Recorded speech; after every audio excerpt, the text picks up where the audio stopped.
pangarap ay handang gawin lahat. Di magpapanggap at pipiliin tumapat. Sisilipin pipilitin lagi umangat. Iisipin iibigin lagi lang harap. Para sa pangarap ay handang gawin lahat. Di magpapanggap at pipiliin tumapat. Sisilipin pipilitin lagi umangat. Iisipin iibigin lagi lang harap.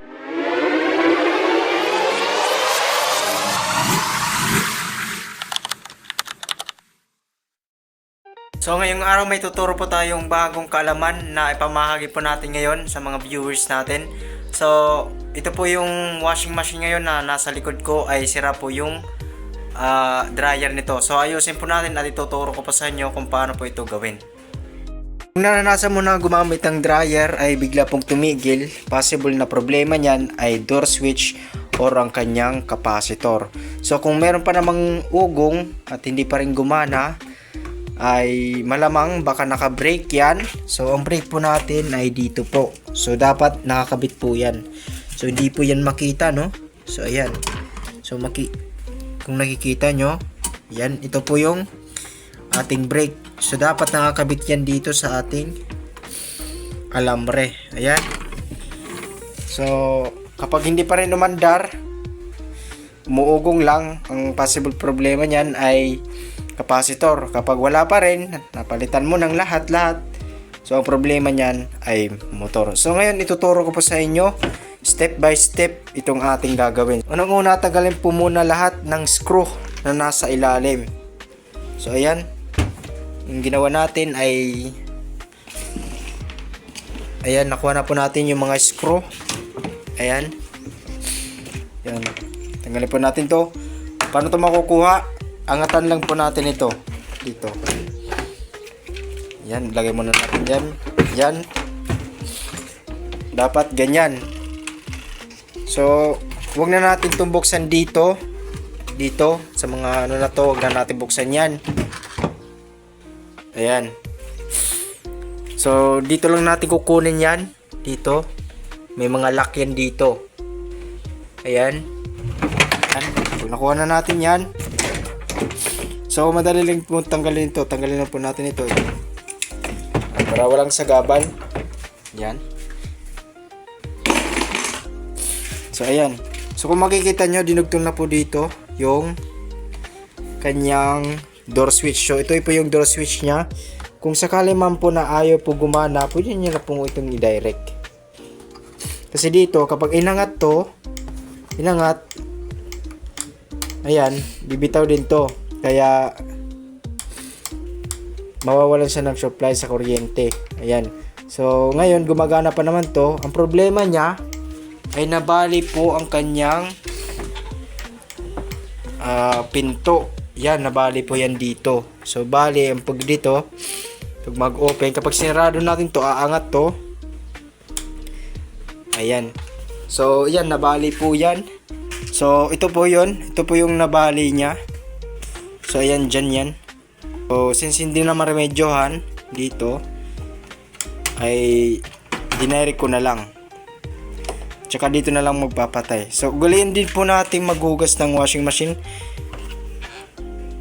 after nating maglaba. Kasi ang resulta niyan, ang dumi dito sa washing machine, mapupunta po yan dito sa ating dryer. So ayan, kumikita nyo ang dumi sa loob.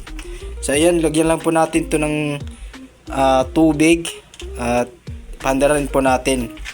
Tapos saka na po natin i-drain. So ayan. So ayan, sinupply na po natin. Yan po yung mga switch nya. Drain. Ayan, spin dryer at washing time. So ayan, kung makikita nyo yung dumi nya, ayan. So napakahalaga na maglinis po tayo after natin maglaba. Ayan. So ngayon, naayos na po natin to kasi ito yung naging problema niya. So sa motor niya, okay pa naman.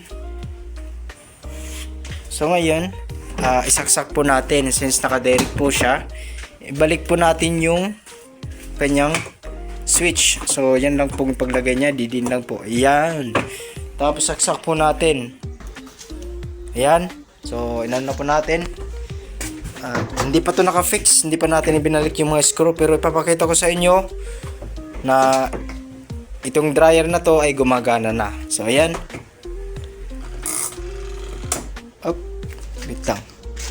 Baka nakapreno. Hindi pa nakalagay pala yung ano, preno. Yan. So napakalaga.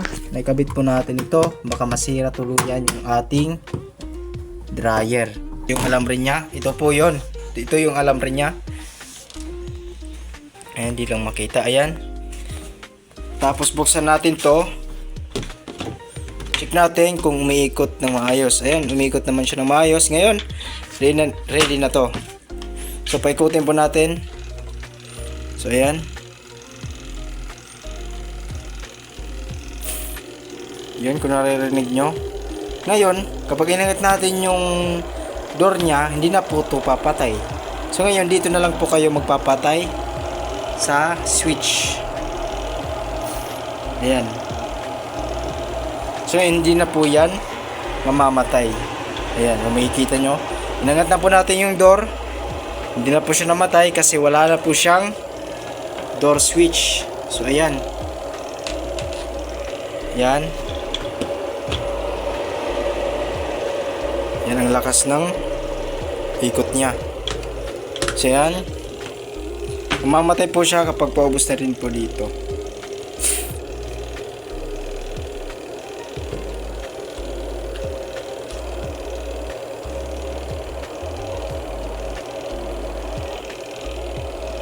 So, antayin lang po nating mamatay. Para pakita ko sa inyo, ayan, namatay na po siya. So, ayan. Kita po natin na tumigil po. Ayan, namatay na siya. Kung sakali mong pagpaikot nyo ay hindi pantay, ganito lang po ang gagawin nyo. Yan, pag nakabukas na yan, tapos yung kung makita mong hindi pantay yung pagkakalagay mo ng mga damit, ito lang po yung gagamitin mo para magpatay.